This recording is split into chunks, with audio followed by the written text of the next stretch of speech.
ভাঙে পড়লাম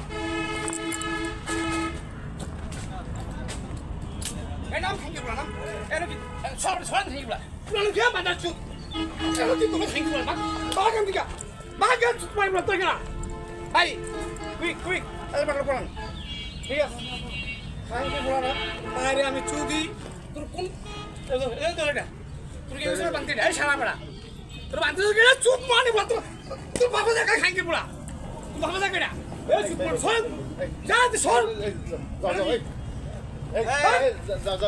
বাগান দিকা কি করেন না এই বাগান তুই ভাঙে পড়া তোর সাহস মাথা এই সাইড আরে শালা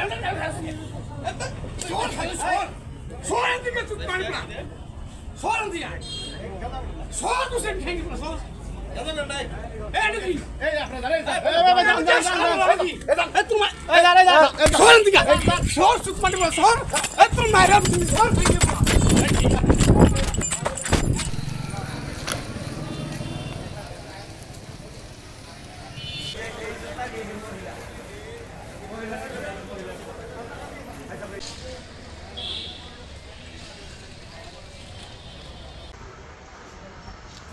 চাঁদা চেয়েছিল চাঁদা দেয়নি এই জন্য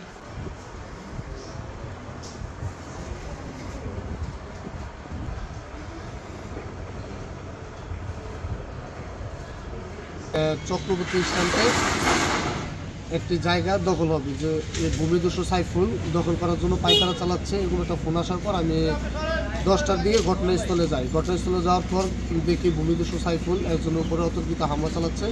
আমি ভিডিও ফুটেজ নেওয়ার সময় ও ভিডিও ফুটেজ নিতে দেখে আমার উপর অতর্কিত হামলা করে এবং কি আমার হাতে একটা বাড়ি দেওয়ার পর আমি পড়ে যাই। পড়ে যাওয়ার পর 5-7 জনের মতন আমার উপর অতর্কিত হামলা চালায়। তখন কে হামলা চালাইছে দেখি নাই। প্রথমে বাড়িটা দিয়েছিল ভূমিদস্যু সাইফুল, ডাইন হাতে এখানে বাড়িটা দিয়েছিল, অনেক ডাইন হাতে বাড়িটা দিছে। দেখাও একটু, এই যে এখানে বাড়িটা দিছে আমার, এই যে দায় হয়ে দিছে বাড়িটা। তারপর আমি একটু অজ্ঞান অবস্থায় পড়েছিলাম। পরে যখন আমার জ্ঞান ফেরার পর দেখি আমার সাথে ক্যামেরা, ওয়্যারলেস মাইক্রোফোন এবং কি আমার আইডি কার্ড কিছুই আমার সাথে নাই। উঠে যখন দেখি ওর সাথে কেউ ছিল না, ভূমিদস্যু সাইফুল এবং কি তার দলপল কেউ ছিল না। উঠে আমি আমার কিছুই পাই না। তারপর আমি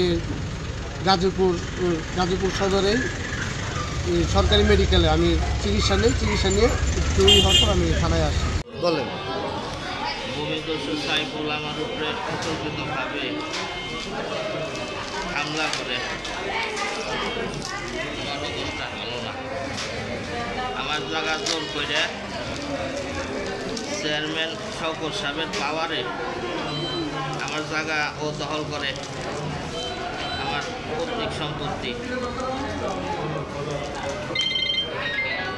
নামধারী এখন বিএনপির নাম ধারণ করছে। আগে এরা আওয়ামী লীগ করতো, আওয়ামী লীগ কর্তব্যরতভাবে আওয়ামী লীগ করতো। আওয়ামী লীগের সাথে তারা দীর্ঘ 17-15 বছর ধরে জড়িত। তারা এখন সরকার পতনের পরে শওকত সাহেবের ব্যানার নিয়ে শওকত সাহেবের নাম বাগাইয়া তারা এই কাজগুলো করতেছে। অতর্কিতভাবে আমার এসে হামলা করে আমার উপরে। আমি আমার লেবার মিস্ত্রি নিয়ে আমার পৈতৃক সম্পত্তির উপরে কাজ করতে গেছিলাম। তখনও আইসা তার কয়েকটার বাহিনী নিয়ে আইসা আমার উপরে অতর্কিতভাবে হামলা করে। আপনি এখন কি চাচ্ছেন? সুস্থ তদন্ত বিচারের দাবি করছি। আমার উপরে হামলা করার কারণে আমার দীর্ঘ আমি 17 বছর এই প্রপার্টিতে আমার পৈতৃক সম্পত্তিতে আমি ঢুকতে পারি নাই আওয়ামী লীগের অত্যাচারে। এখন আমি এটা সুস্থ তদন্ত এবং বিচারের দাবি জানাচ্ছি সকলের কাছে, প্রশাসনের কাছে।